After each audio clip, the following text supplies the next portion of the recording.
दोस्तों, आज हम आपको बताने वाले हैं कि कितना भी जरूरी क्यों ना हो जाए, कोई आपसे इन चीजों को उधार मांगी तो सावन के महीने में भूलकर भी ये 4 चीजें किसी को भी ना दे, अन्यथा आपके परिवार में कंगाली देखने को मिल सकती है। नमस्कार दोस्तों, आप सभी का स्वागत है एक बार फिर से हमारे चैनल प्राचीन ज्ञान उपाय में। दोस्तों, आप सभी से रिक्वेस्ट है कि यदि आपको वीडियो पसंद आए तो वीडियो को लाइक करके अपने दोस्तों के साथ शेयर जरूर कीजिएगा। आइए वीडियो शुरू करते हैं। दोस्तों, सावन के महीने का हर 1 दिन बहुत ही शुभ और मंगलकारी माना जाता है। सावन का हर 1 दिन उतना ही पवित्र माना जाता है जितना कि पवित्र गंगा जल। सावन का महीना भगवान भोलेनाथ की शक्ति का महीना माना जाता है और सावन महीने में जितना ज्यादा हो सके सारे कामों का त्याग कर अगर कोई भक्त विशेष तौर से भगवान भोलेनाथ को प्रसन्न करने में लग जाता है तो उसकी कुंडली के वारे न्यारे हो जाते हैं। साक्षात भगवान भोलेनाथ उसके जीवन में प्रवेश कर जाते हैं और भोलेनाथ का उसके घर में आगमन हो जाता है। इसी वजह से ही सावन का विशेष महत्व रहता है। दोस्तों, इसी तरह सावन के बारे में बताया जाता है कि जिस प्रकार आप अच्छे कार्य करके भोलेनाथ को प्रसन्न कर सकते हैं, तो दूसरी चीज है कि सावन के महीने में कुछ चीजें करने के बारे में कतई मना किया जाता है। इन चीजों का अगर आप सावन के महीने में पालन करते हैं तो परिवार में खुशियां रहती हैं, अन्यथा आपको दुखद प्राप्ति भी हो जाती है। सच्चे हृदय से भगवान शिव की भक्ति करने वाला भगवान शिव का प्रिय भक्त कहलाता है। अगर आप भगवान शिव से प्यार करते हैं तो सच्चे दिल से कमेंट बॉक्स में लिखें हर हर महादेव, ओम नमः शिवाय। भगवान शिव के लिए एक लायक तो बनता है। दोस्तों, सावन का पहला सोमवार 10 जुलाई, दूसरे सोमवार का व्रत 17 जुलाई, तीसरे सोमवार का व्रत 24 जुलाई, चौथा सोमवार व्रत 31 जुलाई, पांचवां व्रत 7 अगस्त, छठा सोमवार व्रत 14 अगस्त, सातवां सोमवार व्रत 21 अगस्त और 8वां सोमवार 28 अगस्त को रखा जाएगा। दोस्तों, सावन की समाप्ति होगी 31 अगस्त को और रक्षाबंधन का त्योहार मनाया जाएगा। 30 अगस्त बुधवार के दिन सावन की समाप्ति होने से 1 दिन पहले रक्षाबंधन का पर्व मनाया जाएगा। दोस्तों, सावन में पड़ने वाले सोमवार के व्रत में कुछ खास विशेष बातें आपको पता होना चाहिए। आइए जानते हैं। दोस्तों, सबसे पहली बात, सप्ताह का पहला दिन यानी कि सोमवार भगवान शिव की आराधना का दिन माना जाता है। वैसे इस दिन का अधिपति सोम यानी कि चंद्र भी है, इसीलिए इसका नाम सोमवार रखा गया है। इसीलिए सोमवार के दिन भगवान शिव और चंद्रमा दोनों की ही आराधना की जाती है और व्रत रखा जाता है। सोमवार को शिव जी के लिए रखे जाने वाले व्रत शीघ्र ही फलदायी होते हैं। इसीलिए शिव जी के भक्त इस दिन अपनी किसी इच्छा की पूर्ति के लिए तथा सुख, समृद्धि और शांति के लिए सोमवार का व्रत अवश्य रखें। जीवन में हो तरक्की तथा अच्छा जीवन साथी मिले। ज्योतिष शास्त्र में सोमवार के दिन को विशेष रूप से भगवान शिव और चंद्रमा से जोड़कर देखा जाता है। भगवान शिव के मंदिर में जाकर गंगाजल अर्पण करना चाहिए और भगवान शिव को विशेष रूप से पूजा करनी चाहिए और पूजा में बेलपत्र जरूर चढ़ाना चाहिए। शिव जी को चंदन का लेप भी लगाना चाहिए और आटे की पंजीरी का भोग लगाना चाहिए। रात्रि में चंद्रमा को अर्घ्य भी अवश्य देना चाहिए। इससे जीवन में सुख, समृद्धि और धन की प्राप्ति होती है। दोस्तों, तीसरी बात, भगवान शिव को सफेद वस्तुएं अत्यंत प्रिय है। इसीलिए सोमवार के दिन सफेद चीजें जैसे कि दूध, दही, सफेद फूल इत्यादि को विशेष रूप से भगवान शिव को अर्पित करना चाहिए और शिव जी को सफेद चीजों का ही भोग लगाकर ही सफेद वस्तु ही ग्रहण करें। इससे आप पर शिव जी की कृपा अवश्य बरसेगी। इसी के साथ ही सोमवार के दिन सफेद रंग के वस्त्र धारण करना चाहिए, अत्यंत शुभ माना गया है। दोस्तों, चौथी बात, वास्तुशास्त्र के अनुसार सोमवार को किसी आवश्यक काम के लिए घर से बाहर जाने से पहले आईना जरूर देख लें। आपके काम बिना किसी रुकावट के आश्चर्यजनक पूरे हो जाएंगे और आपको यश भी मिलेगा। दोस्तों, ये वो काम है जो हमें सोमवार के दिन करनी चाहिए, लेकिन कुछ काम ऐसे भी हैं जो हमें सोमवार के दिन कभी नहीं करने चाहिए। पहली बार, सोमवार के दिन काले रंग के कपड़े पहनकर शिवजी के मंदिर में भूल कर भी ना जाए। व्रत आदि में भी काले रंग के कपड़े कभी ना पहने। महिलाओं को सोमवार के दिन बाल भी नहीं धोने चाहिए। दोस्तों, आज के समय में उधार देना या लेना हर व्यक्ति के जीवन में जरूरी सा हो जाता है। कोई किसी को उधार देता है तो इस बात के लिए कि उन्हें उनके जीवन में अच्छी चीजें वापस प्राप्त हो सके, तो इसकी वजह से वो उधार देते हैं। तो कुछ व्यक्ति सामाजिक सरोकार निभाने के लिए उधार देते हैं। लेकिन दोस्तों, क्या आप जानते हैं, सावन के महीने में अगर आप ऐसा करते हैं तो आपके जीवन में कंगाली विद्वान हो जाती है। कम से कम सावन के महीने में तो ऐसा ना करें। दोस्तों, तो बहुत करते हैं। सबसे पहली चीज की सावन के महीने में सबसे पहली चीज तो ये है कि भोलेनाथ से जुड़ी किसी भी प्रकार की कोई चीज आप किसी भी व्यक्ति को उधार ना दे। जैसे कि भोलेनाथ से जुड़ा किसी भी प्रकार का फल, भोलेनाथ से जुड़ा किसी भी प्रकार का वस्त्र और भोलेनाथ से जुड़ी पूजा की सामग्री आप भूल कर भी किसी को उधार या दान के तौर पर भी ना दे, क्योंकि माना जाता है कि अगर आप इस प्रकार की सामग्री दूसरे व्यक्ति को देते हैं तो आपके घर से भोलेनाथ दूसरों के घर चले जाते हैं और आपको वो नहीं प्राप्त हो पाता जो भोलेनाथ आपके लिए करने वाले थे। तो सबसे पहले आपको इस बात का ध्यान जरूर रखना चाहिए। दोस्तों, इसी तरह सावन का महीना धन प्राप्ति का महीना भी माना जाता है।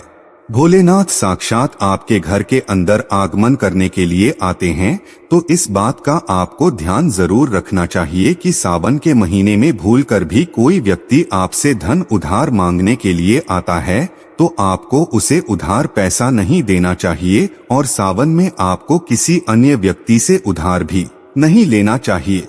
ऐसी मान्यता है कि सावन के महीने में आप उधार देते हैं या लेते हैं तो वो धन कभी भी लौटकर नहीं आता, बल्कि इस समय धन देने वाला और लेने वाला दोनों कर्ज में डूब जाते हैं। दोस्तों, सावन का महीना भगवान भोलेनाथ को दूध अभिषेक करने का, भगवान भोलेनाथ को दही अभिषेक करने का महीना माना जाता है और भगवान को सफेद चीजें चढ़ाई जाती है।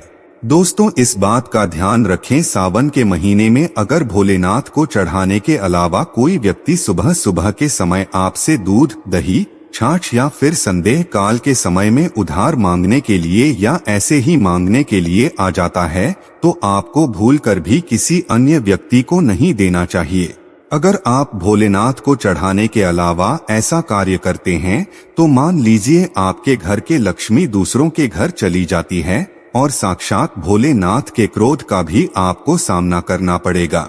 दोस्तों, अगर आप किसी व्यक्ति को गिफ्ट देना चाहते हैं या फिर गिफ्ट के तौर पर कुछ चीजें देना चाहते हैं तो सावन के महीने में भूल कर भी आपको किसी को भी अपनी पहनने वाली घड़ी या फिर बाजार से नई घड़ी खरीदकर आपको नहीं देनी चाहिए, क्योंकि हर व्यक्ति के साथ उसका समय अच्छा या बुरा चलता रहता है। आपको घड़ी किसी से लेनी भी नहीं चाहिए। अगर किसी व्यक्ति का समय अच्छा है या आपका भी समय अच्छा चल रहा है और अगर आप किसी अन्य व्यक्ति को अपना समय दे देते हैं तो आपको आने वाले समय के अंदर अच्छे परिणाम देखने को नहीं मिलते। इस बात का आपको जरूर ध्यान रखना चाहिए। दोस्तों, सावन के पवित्र महीने में कुछ चीजें ऐसी होती हैं जो आपके घर की सुख समृद्धि से जुड़ी होती है, तो ऐसे में बहुत चीजें किसी भी व्यक्ति को उधार नहीं देनी चाहिए, वो भी संध्या काल होने के बाद। जैसे कि कोई आपसे लहसुन, प्याज, दूध, दही तथा उधार पैसे भी मांगने के लिए आता है तो जब सूर्य उदय होता है, सावन के समय सुबह सुबह या फिर सूर्यास्त हो जाता है, तब ऐसे में इन दोनों समय में आपको घर की समृद्धि दूसरों को भूल कर भी नहीं देनी चाहिए। माना जाता है कि अगर आप ऐसा करते हैं तो आपके घर की सुख समृद्धि तथा माता लक्ष्मी दूसरों के घर चली जाती है और आपको उसका अच्छा परिणाम देखने को नहीं मिलता। दोस्तों, सावन के पवित्र महीने में आपको उन बातों का ध्यान जरूर रखना चाहिए जो दान पुण्य से जुड़ी होती है। दान पुण्य करना हिंदुस्तान की परंपरा रही है।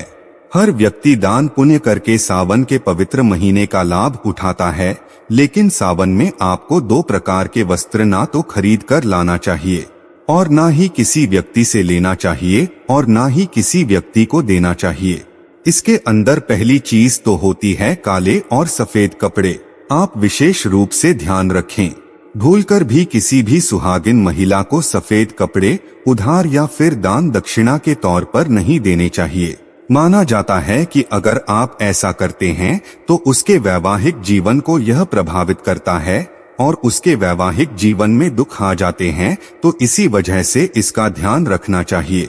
दोस्तों, विशेष तौर पर काले कपड़े आप किसी को भी दान के तौर पर या उधार के तौर पर सावन के महीने में नहीं देनी चाहिए। ऐसी मान्यता है कि अगर आप ऐसा करते हैं तो सामने वाले व्यक्ति के जीवन में कंगाली आ जाती है और देने वाले व्यक्ति के जीवन में राहु दोष लग जाता है और साक्षात भोलेनाथ उस व्यक्ति से क्रोधित होने लगते हैं। तो इस बात का आपको जरूर ध्यान रखना चाहिए।